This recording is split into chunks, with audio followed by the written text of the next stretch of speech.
Good afternoon. How are you today? Well, it's a pretty nice day out, and I guess we can number these days among the perfect ones as we head toward winter. The winter of our times doesn't augur well, not without a lot of work between now and, say, the election. If I were in a newsroom and I was starting a show, I'd say there's no special news today. There are interesting subjects, of course, but no big news. And one of the reasons is the Democrats don't attack the Republicans clearly enough for blocking what needs to be done in America, but is not getting done. Now, to throw it back on the Democrats, not only are they not saying this clearly, they're also not using the powers that they have to get these things done. That is to say, the cloture vote. We don't need a supermajority in the Senate any more than we would in the House. Majority rule has been good, and the composition of the Senate, as I've said before, is already a supermajority because 2 people per state in some states with low population, that's a greater representation as a proportion of all the senators' votes and power than is a majority rule. So, what are we going to do? Well, for one thing, we got to tell the Democrats that we're not fooled when they say, we're taking up voting rights, and then they can't pass it. And they're going to take it up next week, and they won't pass it. And they're hoping that will serve as a sop to the concerns of all people who care that voting be equally available and not compromised for anyone, so that we have a true and honest reading in our representative government of who we should have to lead us. We also are not doing anything about racism. This has been a long thing, too. I mean, you could put it in that category. If we ever going to do anything about guns or just wring our hands when young people die or innocent people die in public places or, some fruitcake can get a gun and defy a protective order or have some silly political thought engendered by Fox News. I suppose we're not going to do anything about guns. We're not going to do anything about those people who would suppress our voting, those people who are racist.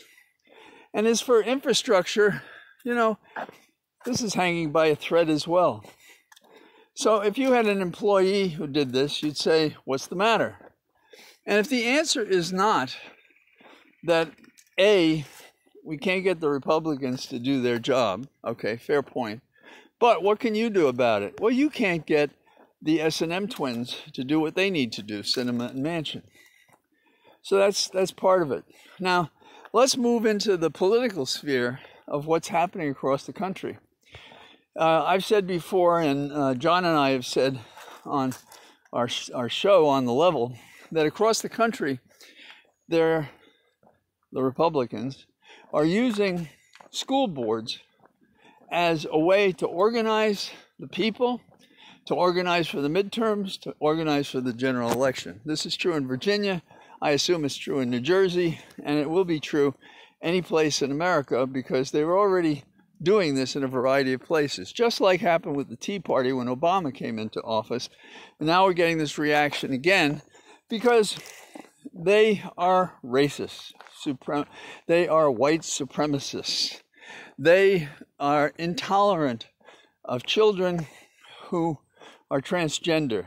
They believe that the religion should dictate our civil law. Even when there's a man like Senator Tim Kaine from Virginia who has a similar belief system but does not impose it on others. Render unto Caesar the things that are Caesar and to God the things that are God's. Well, whether or not you believe in a God, he has no business telling a woman what to do with her body. It makes any religion that says that suspect, in my opinion. So, where are we going to go with this? Well, this morning I went to a diner in Leesburg, Virginia, because I understood Fox News had a crew there, and we're going to interview the people. Then I found out that online, among these talk groups, Facebook, people were talking about what they would say and how they were going to go to this, and they were going to set it up. And when I was there and could observe it myself, I saw that the correspondent for Fox News, who was arranging it, he knew the people who were appearing from past appearances and what their position was. One woman brought her child, and she said she was there for safety. Okay, I don't have to drill down too much. You know what this is all about. And the answer is, why aren't more Democrats present at these things to oppose them? I often tell clients when they ask what are our chances of, if we do something, what will happen? And, you know, if it's not a ridiculous proposition, I say you can't win the lottery unless you buy a ticket. But I say that when I think the percentages are good. Well, the percentage is still good for, say, McAuliffe in the governor's race. But if we don't stand up and oppose disinformation, discrimination, inequity, people who have no empathy for others, if we don't talk about those things, then people probably think it's not relevant, it's not important. So how would I wrap this up, this wandering in the woods? Well, the answer is, again, we the people have to bootstrap our candidates into office. We have to do it by talk. We have to help a neighbor get to the polling place. We have to answer questions about how they vote.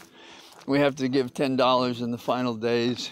We have to circulate what, say, NARAL or ACLU or other Google groups may circulate that we could distribute that would give some backbone to our elected officials. But the short answer is, it's up to us. So you put out a sign, you contribute some money, you vote, and you do your best. And we hope that it carries the candidates, the Democrats in New Jersey and Virginia across the line, and sets up a position, a base grounding for how we go forward in the midterms. So have a good day. Nice talking to you. Bye-bye.